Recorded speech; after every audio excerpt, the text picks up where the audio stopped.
Bom dia, boa tarde, boa noite. Depende da hora que você está vendo esse vídeo aí. Está chegando aí agora no meu canal. Se você quiser ouvir um pouco para saber o meu conteúdo e qual é a minha ideia sobre cristianismo e religião, e o cristianismo fora da religião, esse aqui é o foco, o alvo e o objetivo desse canal. Se você acha que deve conhecer o evangelho fora da religião, daquilo que é pré-estabelecido aí pelas religiões, você quer a opinião de quem esteve dentro e quem agora vê por fora e tem uma opinião formada sobre isso, fica com a gente aí. E alguém que tem conhecimento, experiência sobre aquilo que está falando e um pouco de domínio. Então já fiz um vídeo ontem, esse é o segundo vídeo e pretendo fazer outros. E ontem eu li um versículo do Evangelho de João, João 8,32, que quer dizer: e conhecereis a verdade, e a verdade vos libertará. Que isso seja uma verdade na sua vida, porque é na minha. Se você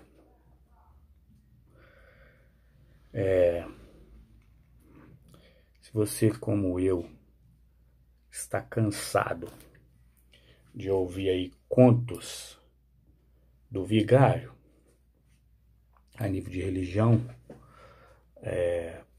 você está cansado ou se apercebeu, discerniu de que todos os dias, meses e anos que você passou preso na sua filosofia de vida a nível de religião, e que as coisas realmente elas não mudam, é sempre falado a mesma coisa, da mesma maneira, do mesmo jeito e com os mesmos efeitos.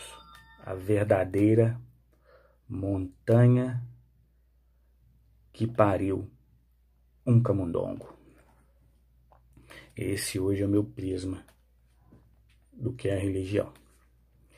Ela se apresenta como uma coisa muito grande, uma montanha gigantesca para você, para mim, e no final o resultado na vida é um rato, uma coisa bem pequena daquilo que você espera que vai ser tão grande.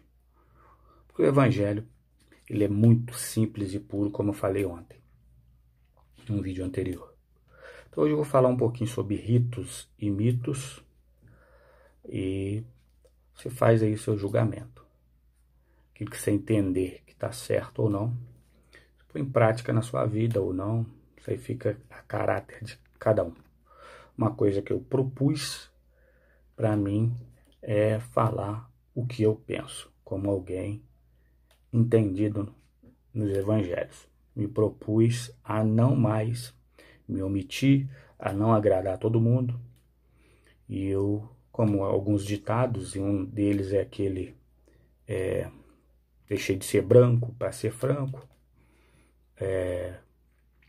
Prefiro perder uma amizade do que perder a minha ideia e filosofia de vida. Não estou preocupado com isso. Então, ritos e mitos. Vou falar de um rito no cristianismo que é a invenção da Trindade. A invenção da Trindade é literalmente isso que eu estou falando. Invenção da Trindade, porque ela não é bíblica. É assim.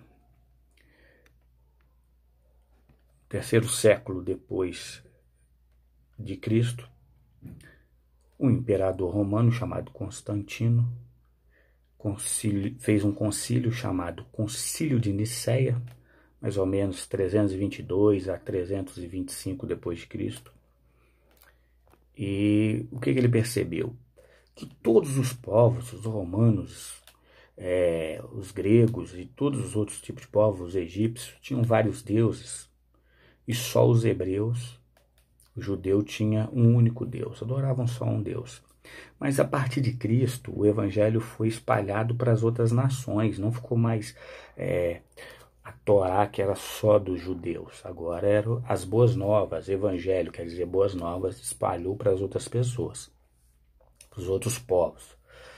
Bom, e que aí, essa foi a grande sacada, a grande ideia, a grande pega desse rei maligno e inescrupuloso. Bom, já que a gente não pode acabar com esse fenômeno que é a pregação de Cristo como Salvador, desse Jesus que apareceu na Galileia, nós vamos infiltrar no meio deles e vamos colocar a nossa ideia, vou colocar a minha ideia, a minha semente, e isso vai ser dividir o Deus deles em 3. Eles não vão adorar só uma pessoa, só um ser agora, eles vão adorar 3, nós vamos implantar a Santíssima Trindade. Isso até antes de se ter um nome de igreja ainda, de igreja católica e romana lá atrás, é antes. E ele teve essa grande ideia. Então você pode pensar que o que move o mundo não são as guerras, as bombas atômicas, o que move alguma coisa para transcender os séculos são as ideias. E a ideia foi fenomenal.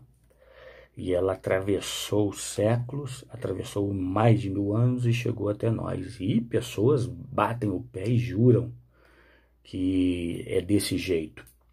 Quando Lutero saiu, rompeu com a Igreja Católica, ele resolveu protestar contra as suas 95 teses, contra tantas indulgências e outras grandes coisas que tinham errada lá, mas ele trouxe para o cristianismo ainda essa fábula da Trindade que vem perdurando até hoje. E muitos aí que vão me ouvir, amigos, pastores, colegas aí, vão falar que hoje eu sou um unicista, que eu sou talvez anticristo,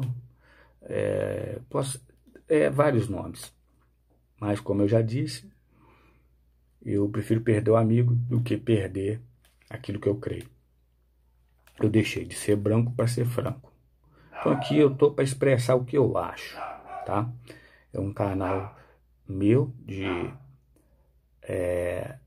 para julgar uma ideia na sua mente do que é o reino de Deus, do que eu entendo sobre o evangelho, e que você decida se você quer participar comigo ou não desse livramento, dessa mente aberta, desse novo, não é novo, mas desse esclarecimento. Muitas pessoas pensam como eu, mas muitos covardes, muita gente tem medo, muita gente também não pensa com a própria cabeça, pensa através da cabeça dos seus líderes, dos seus papas, do Deus da sua igreja, elementos que estão lá 30, 40, 50 anos manipulando a massa, enriquecendo, enchendo o bolso de dinheiro, participando de política, comprando aviões e tal, e fazendo 1001 coisas. E isso eu não estou falando só das igrejas neopentecostais, da linha da prosperidade, não, estou falando de todas. As pentecostais, as tradicionais, todas as lideranças de todas as igrejas estão muito preocupados com a finança. Se não fosse assim, não fomentavam a ganância de pedir dinheiro e de se usar o dinheiro do jeito que eles acham em nome de Deus. Estão fazendo igual os fariseus faziam na época de Jesus, com outro nome, de um outro jeito, e levando aí as pessoas que não usam raciocínio a cair na deles. Bom, então houve a necessidade de tirar a crença do Deus único, essa brilhante ideia de dividir a glória de Deus único, que a gente traduzindo o nome dele pode ser Jeová, Javé, o eu sou, porque o nome de Deus é um tetagrama, são 4 letras, consoantes, não tem vogais. Então é um nome que não dá para ler, não tem interpretação o nome de Deus, e o nome de Jesus também não tem. Esse nome foi um nome grego, judaico-grego, o nome de Jesus. Alguns falam que tem a ver com o latim, mas não tem.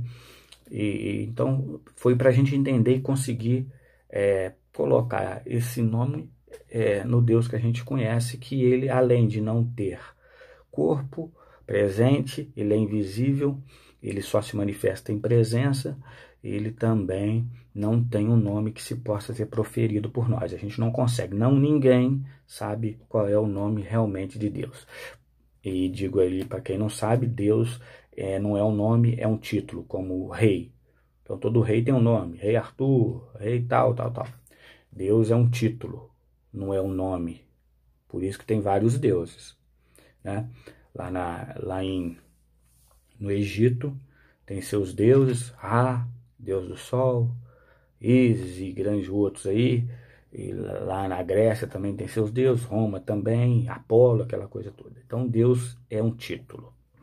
E eles fizeram isso, conseguiram dividir, fazendo Deus o Pai, Deus o Filho, Jesus, e Deus o Espírito Santo como sendo uma pessoa. Pegam alguns textos do Novo Testamento, falando ali que ele tem sentimentos, que ele chora, e com isso consegue colocar na mente das pessoas que Deus é 3 em 1. E o Espírito é muito fácil de a gente entender, que o Espírito a gente pode pegar pela nossa própria vivência. Quando a gente está em casa e a gente tem algum conhecido, por exemplo, enfermo no hospital, e a gente está angustiado em casa pensando naquela pessoa, a gente ora por ela, é como se a gente estivesse lá no hospital com aquela pessoa, ou um ente querido, alguém que você ama que está em outra cidade, você pensa nela, você se imagina ali junto com aquela pessoa.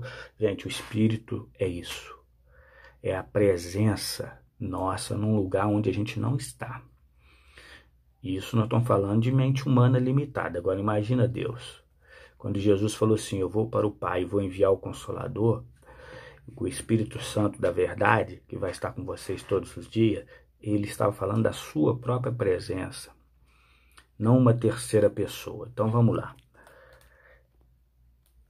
Trindade, no meu modo de ver, é um insulto tremendo e até uma blasfêmia ao único Deus, porque em Apocalipse, em qualquer outro lugar da Bíblia, Ezequiel, onde se vê falar em céu e trono, só se vê falar de um trono e de um Deus. Então não existe 3 tronos, um grande e 2 pequenos, como a gente vê em alguns filmes, algumas lendas por aí de igreja. Não, existe um trono.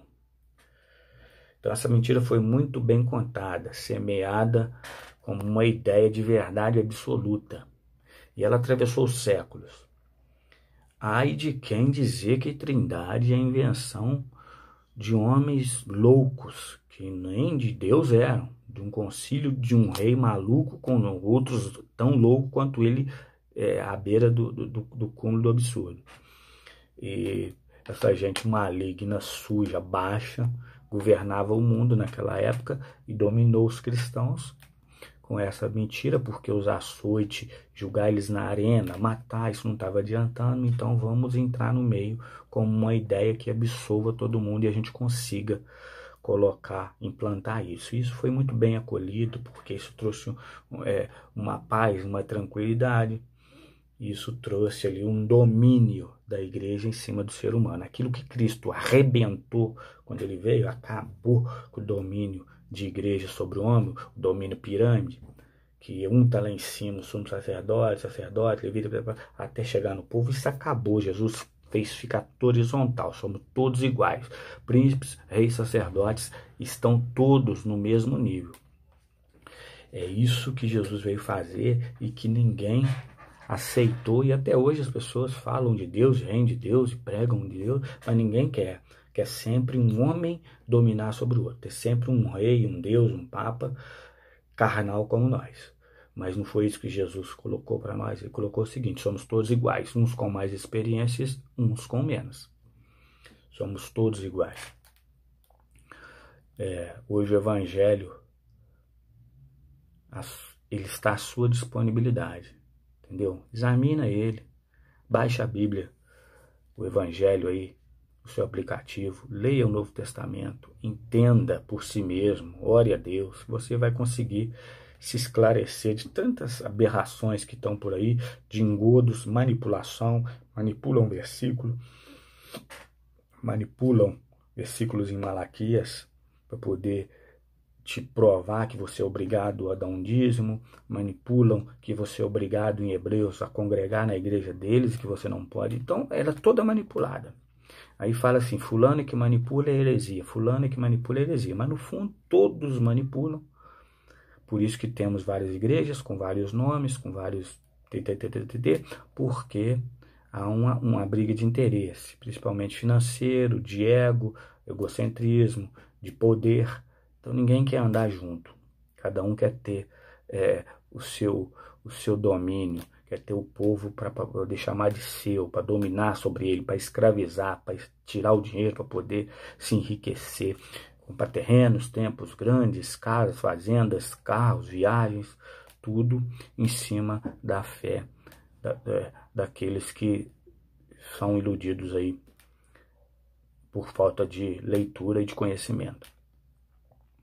Examina, rapaz, confronta o que eu estou te falando, confronta o que você ouve de outras pessoas. E eu não quero aqui que ninguém que é de outra denominação, de igrejas, vem para cá atrás de mim não e cai na minha ideia. Se você não gosta, delete, saia. Você não é obrigado. E meu alvo não é você, meu alvo são os perdidos, que é as pessoas que estão sem caminho ainda.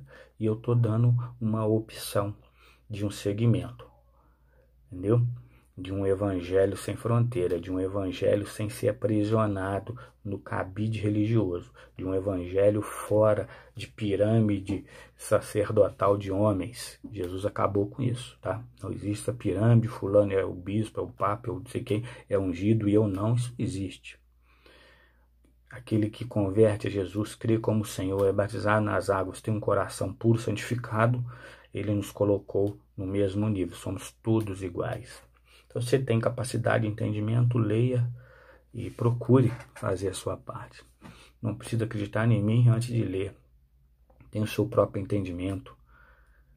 A minha tese, e daquilo que eu acredito, uma delas é essa, vou falar de outras, que eu não acredito em trindade, não é de agora, não tirei isso, não caí de paraquedas nisso, tem algumas décadas aí de conhecimento, de leitura, de aprofundamento do evangelho, então estou falando de uma coisa, de uma tese minha, posso ser herege ou não, mas isso é um problema exclusivo meu e que cada um faça a sua parte aí, pregue do seu jeito. Eu tenho convicção daquilo que eu estou falando e certeza ao Deus que eu oro e que Ele me ouve.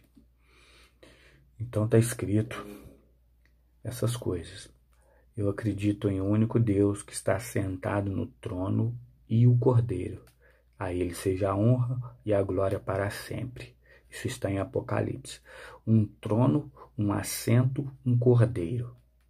E o Espírito é a presença de Deus na terra, como os 7 Espíritos de Deus também escrito em Apocalipse. É a expressão máxima da presença de Deus em todos os confins da terra, são o Espírito dele. Em Apocalipse fala dos 7 Espíritos, ele está espalhado em toda a terra, nada escapa aos olhos do Senhor. Deus, nosso Senhor. Em João capítulo 1 fala o seguinte, ó.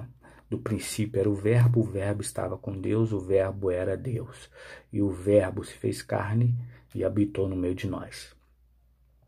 Está falando precisamente daquele que a gente chamamos de Jesus. Na língua dele é Yeshua, Hamashia, que é o Messias, Cristo Messias, o esperado. Ele é simplesmente o máximo de tudo. É o suprassumo do que a gente pode entender de Deus. É o verbo, ele é o verbo, ou seja, ele é a voz de Deus, a voz que sai da boca de Deus. Quando Deus disse, haja terra, haja os rios, haja os mares, haja tudo, saiu da boca de Deus uma voz, e essa voz era Jesus. Ele é a voz de Deus. A voz que sai da boca de Deus é o Cristo, o som que sai da boca de Deus. O Adonai, que quer dizer o único Senhor, não existe outro. As formações das palavras, os fonemas, o timbre, as cordas vocais, tudo que saiu da boca de Deus era o próprio Yeshua Hamashia, era o próprio Cristo. Estou falando esses nomes aqui, que é o nome que a gente conhece por aí, mas, como eu disse, não tem interpretação o nome de Deus e nem o nome de Jesus. Não existe interpretação. Então, foi nomes que a gente conseguiu transformar para a gente conseguir adorá-lo. O Cristo. Esse é o nosso Deus. Tudo foi feito por Ele e para Ele. A palavra que sai da boca de Deus é Jesus, o Senhor. Na medida aí dos vídeos que eu vou postar, vou estar colocando outras coisas sobre isso que eu penso, a minha tese, do que eu falei aqui, tá? E não se preocupe, não precisa ficar louco, me indagar aí, correria para mim te provar isso, porque eu não estou aqui para provar nada para você, nem para mim mesmo, eu estou aqui com a minha convicção daquilo que eu acredito, dentro de um coração piedoso que eu tenho e a vontade de fazer o bem que eu tenho para as pessoas e esclarecer aquilo que eu entendo de reino de Deus. As pessoas que me conhecem sabem da minha índole, do meu caráter, da minha ética e da minha moral. Não tenho falhas nessa parte, então eu tenho autoridade. Eu tenho autoridade para falar do que eu estou falando e para ter a minha tese. E não estou aqui atacando A, nem B, nem C. Cada um que pregue o que quer, porque lá na frente Deus há de trazer juízo todas as nossas obras. Então, responsável que sou pelo que falo, estou firme no compromisso que fiz com a minha consciência de sair do sistema religioso implantado por homens para arrebatar multidões, e ainda que eu tenha 1, 2, 3 seguidores, ou 5 ou 10, ou 100 ou 200 ou 1000, eu vou continuar falando aquilo que eu penso, porque eu tenho um Deus que me sustenta, eu não dependo do dinheiro de terceiros, eu não dependo do seu dinheiro para construir nada, eu sou um homem realizado, com inteligência, capaz, e tudo que tenho conquistei com o suor do meu rosto. Então, o meu intuito aqui é espalhar a verdade, baseado na misericórdia, compaixão e no amor do meu Senhor. Beleza?